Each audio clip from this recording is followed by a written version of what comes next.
Alô, meu querido Rogério Maria Braga, alô, amigos. Um forte abraço para você. Estamos chegando agora aqui do Hotel da Seleção, atrasou tudo. A FIFA fez aquele exame surpresa, né, antidoping, depois do almoço, e o Danilo falou mais de meia hora com a gente e vários pontos interessantes que a gente vai trazer a partir de agora. Inclusive, aniversário do Zinho, que o nosso querido Carlos Alberto Parreira está internado no Rio de Janeiro. Traz aí agora a coletiva do Danilo. Começando aqui a entrevista coletiva com Danilo, jogador de 34 anos, 71 jogos pela seleção brasileira, na sua terceira Copa do Mundo. Danilo, hoje se completa um mês, amanhã se completa um mês da convocação.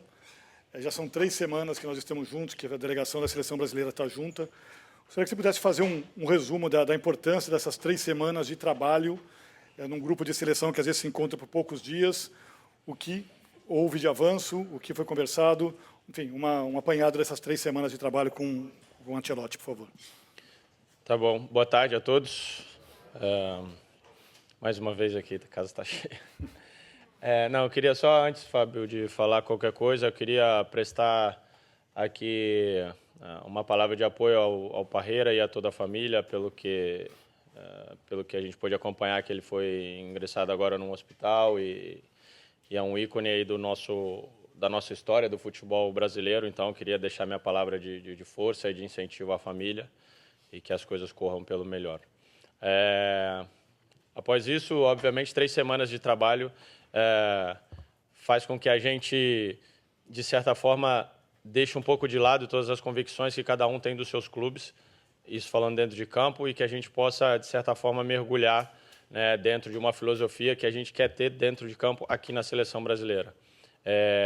Cada um joga num clube onde trabalha de uma forma, pressiona de um jeito, joga de outro, e quando junta tudo isso não é muito fácil chegar num produto final que tenha muita coerência. Então a gente teve esse tempo agora de 3 semanas importantes para poder trabalhar isso e, obviamente, o dia a dia, a proximidade, tá falando sobre os objetivos, isso para mim é muito importante. Essas 3 semanas serviram para isso também. Você falou de um tetracampeão mundial, tem outro aqui hoje, fazendo aniversário. Então, eu queria pedir aqui um aplauso para o Zinho, fazendo aniversário hoje, tetracampeão mundial.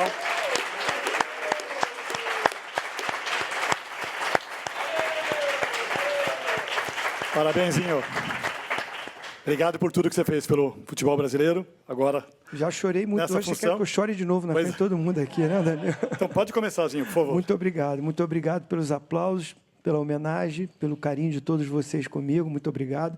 Danilo, é uma honra estar falando com você.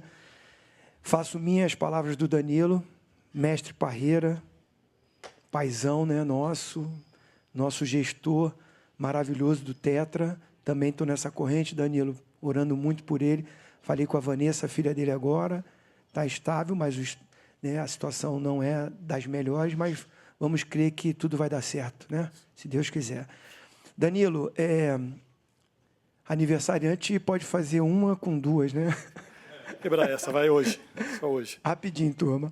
Bom, Danilo, o Douglas esteve sentado aí na última entrevista coletiva e ele falou sobre a escalação que ele ficou sabendo 3 horas antes do time que ia entrar em campo. E aí foi perguntado para ele o que ele achava disso.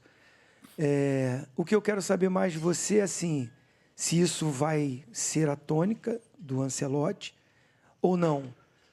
O jogo é sexta, teve o treino hoje, já teve que ter um desenho do time e tem o treino de amanhã para completar, mas se nesse desenho tático você vai jogar, pergunta de tetra e de aniversariante, tá?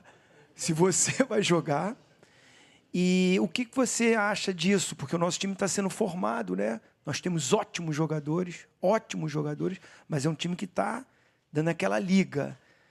Se essa indefinição, de repente, dos jogadores não saber quem vai começar jogando, se o caso vai permanecer isso, se isso atrapalha ou não, na sua opinião.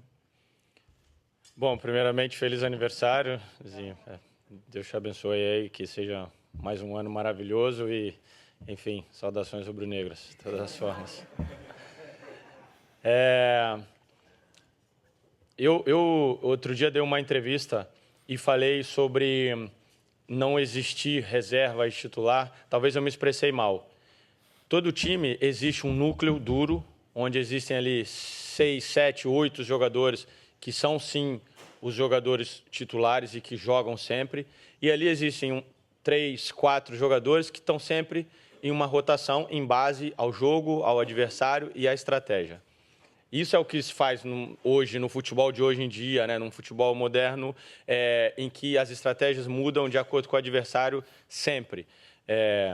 Então, isso que aconteceu, né, no último jogo, e que talvez para mim teve uma importância exagerada, é o que acontece, é natural, né? Hoje nós temos, muito provavelmente, um time 80% definido do que vai jogar, 70% definido do que vai jogar sexta-feira, e temos 3 jogadores, 4 que ainda não se sabe, por vários motivos, por indecisão do treinador, por uma questão tática, por uma questão física, por mania do treinador. O treinador tem uma cabeça maluca. Você jogou, sabe bem, treinador às vezes tem escolhas e decisões que ninguém não tem uma explicação lógica, sabe? Então, nesse nível, e eu falo por mim, se o treinador me falar que eu vou jogar hoje ou amanhã, ou você vai me falar 1 hora antes na sexta-feira, a minha preparação e a minha forma de estar dentro do grupo e preparando para o jogo é a mesma.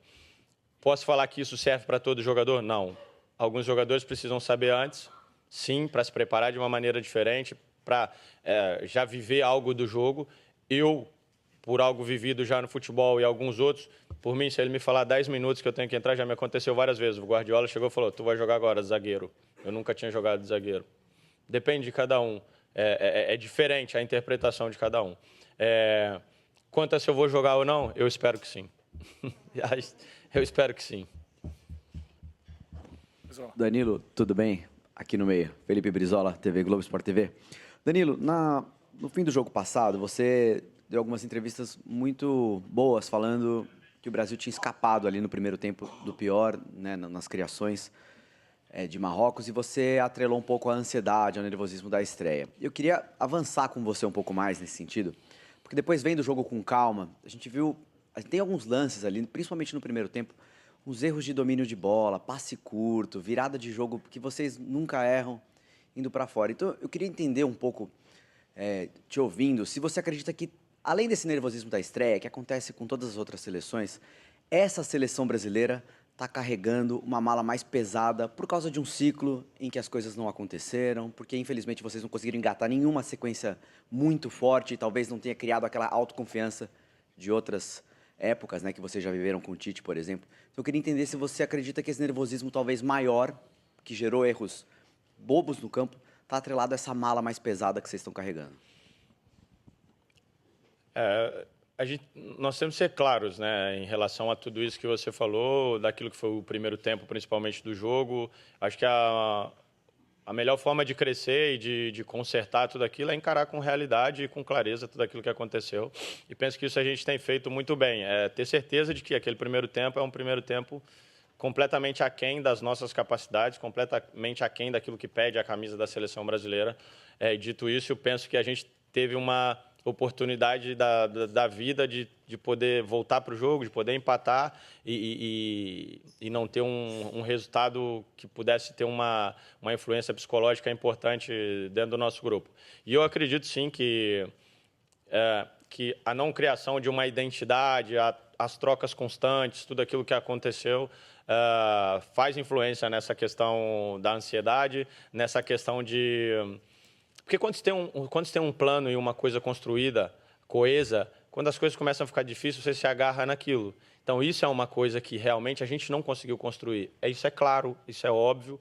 E como eu falei, talvez depois do jogo da França, em algumas entrevistas, eu falei, pessoal, nós temos que ser claro, nós não temos a maturidade que uma equipe como a França tem hoje, ou como a própria Argentina tem, nós não temos essa maturidade enquanto equipe. O que não quer dizer que a gente não pode fazer um bom papel e provar a ganhar e provar a chegar longe.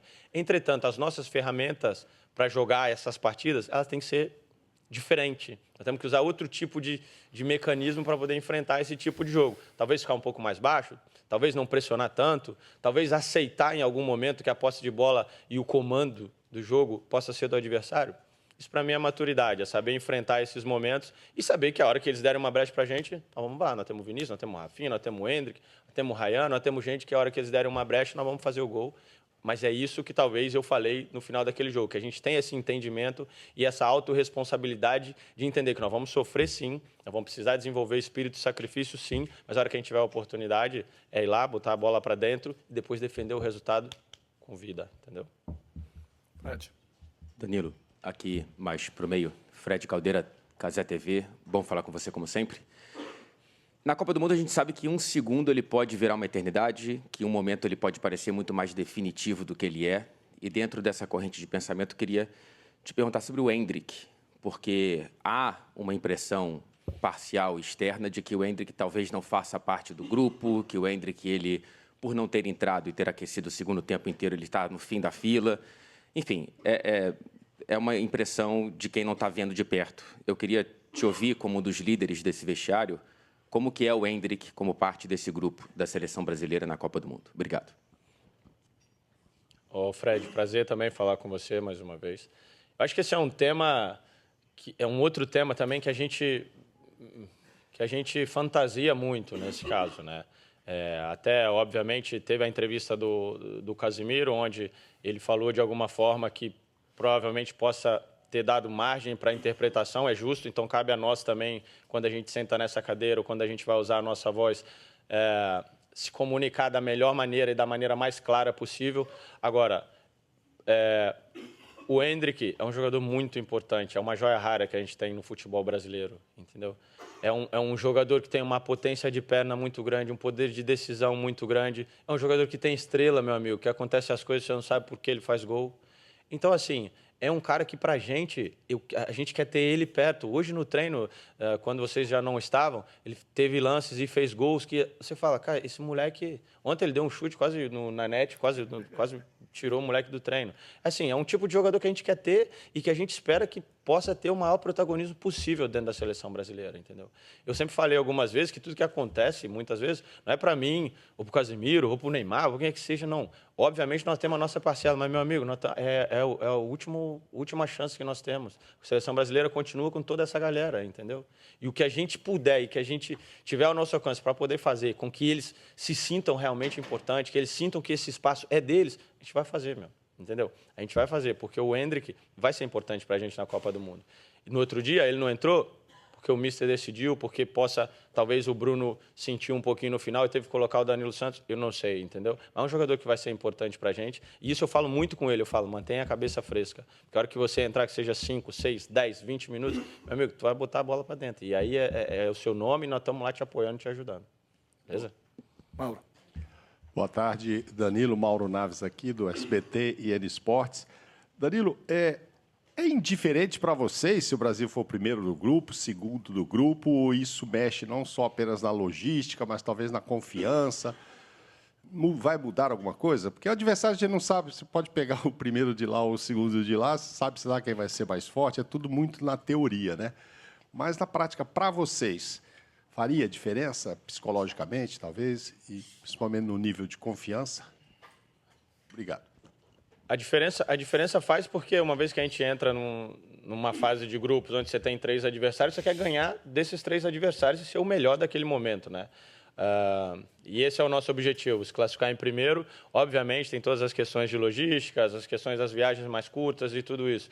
Mas, meu amigo, a gente certamente, essa é uma opinião minha e é uma opinião que eu penso que possa ser do grupo inteiro também.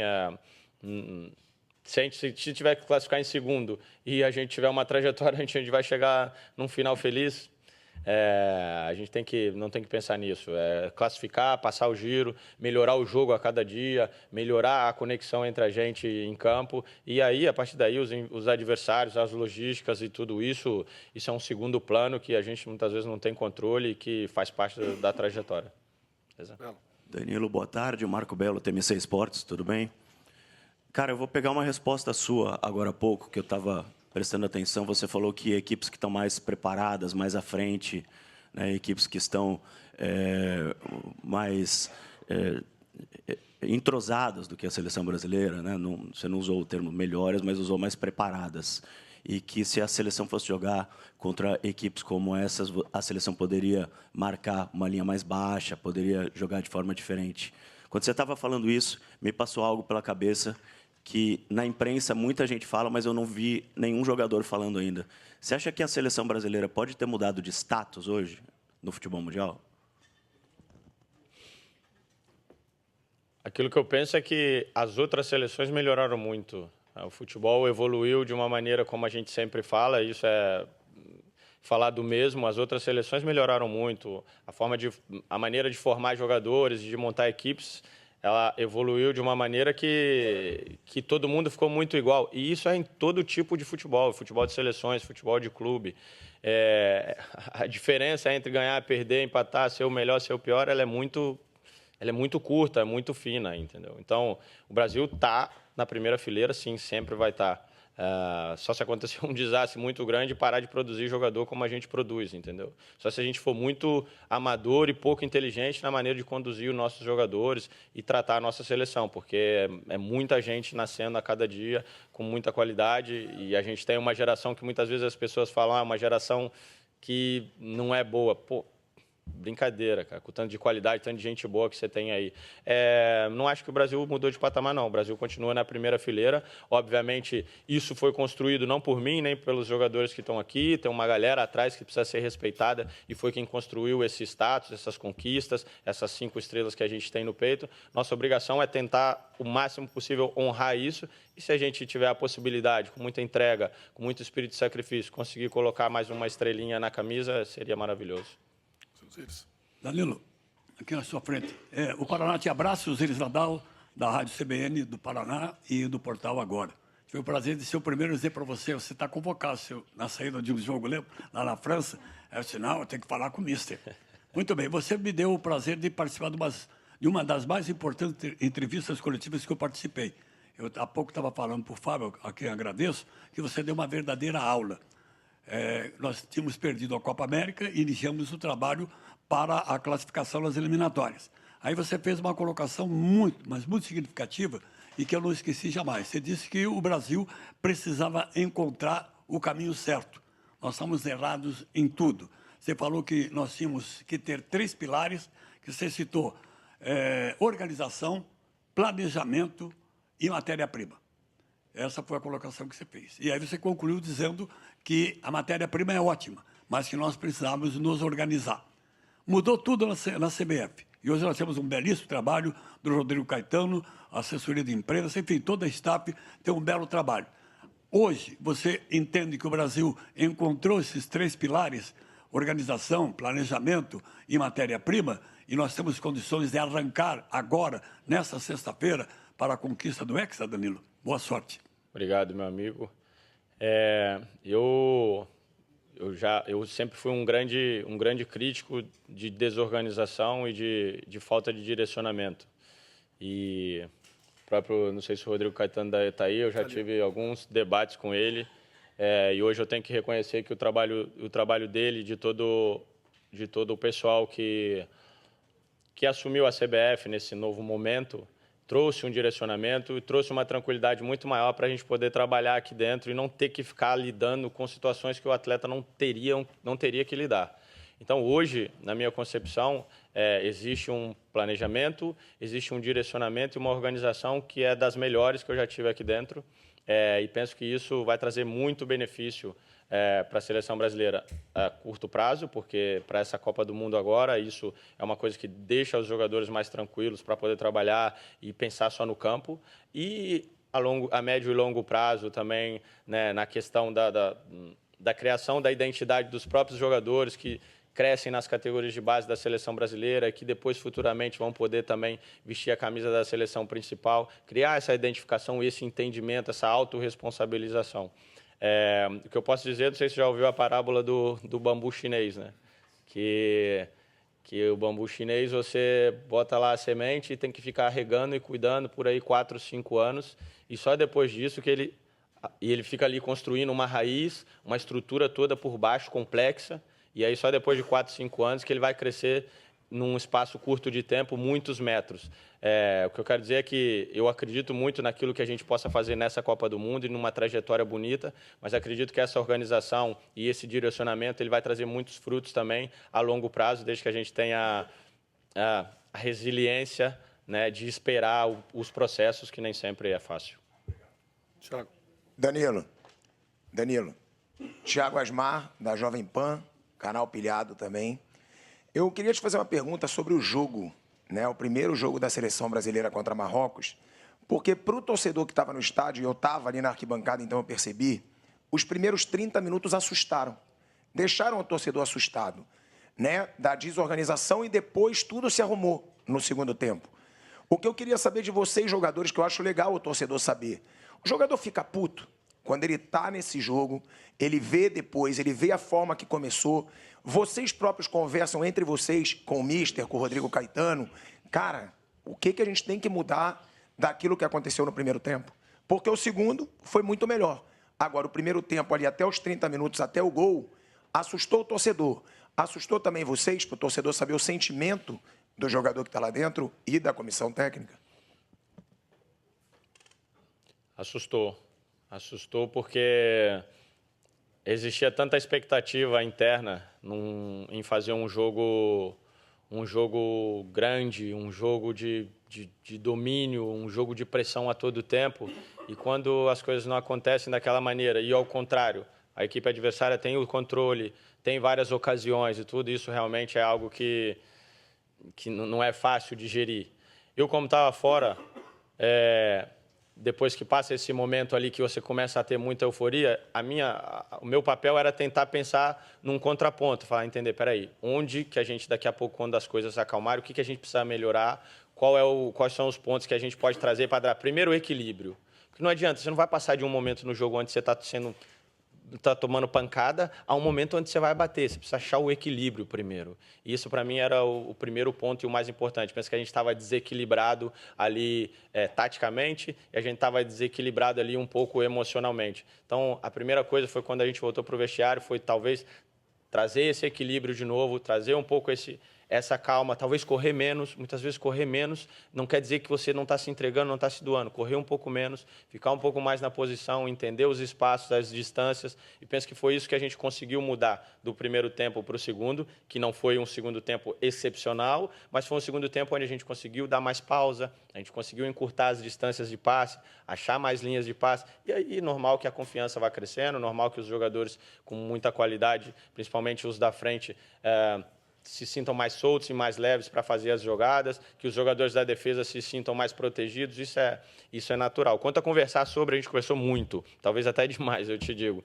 porque realmente a expectativa era muito alta. Então, a gente falamos muito entre nós, mas sempre de forma propositiva, tentando encontrar esse equilíbrio, como eu falei, sem perder a essência e a agressividade que a gente precisa ter, mas sabendo que, no final, conta aquilo que é o resultado final. Então, durante o jogo, vão acontecer vários momentos onde a gente vai ter dificuldade, a gente vai precisar juntar, defender melhor, vai precisar fechar os espaços, mas o que vai contar, no final das contas, é o resultado final de cada jogo, sabendo que se a gente jogar bem, se a gente tiver maior organização, tiver um controle mental muito maior, a chance de ganhar é sempre muito grande.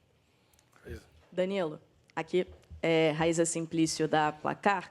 Danilo, depois do corte do Wesley, né, a seleção acaba perdendo um pouco de amplitude. Um pouco não, ele era o lateral que subia, dava bastante amplitude ali pelo lado direito. E aí, depois da estreia, hoje o torcedor fala, não, o Danilo tem que ser o titular ali na lateral direita. Eu queria saber de você, se você acha que você ainda é capaz de dar essa amplitude ou como você acha que você consegue contribuir jogando ali por aquele lado hoje com o Carlo Ancelotti? Alguns anos atrás já, diria desde o tempo do Manchester City, em todas as entrevistas e todas as perguntas desse tipo, eu sempre disse, se você precisar de um lateral que faça o corredor todo, dê profundidade a todo tempo e precise disso a equipe para funcionar bem, eu não serviria. Agora, se você precisar de um jogador que vai entender os momentos, encurtar as distâncias, que tenha um apoio para dar amplitude, como a gente teve no segundo tempo, que construa as jogadas dessa maneira e possa ser um equilibrador para o time, eu acho que eu sirvo bastante. Mas isso não agora pela minha idade ou pelo meu hipotético momento físico que tiraram isso não sei de onde. Eu realmente posso ser esse jogador.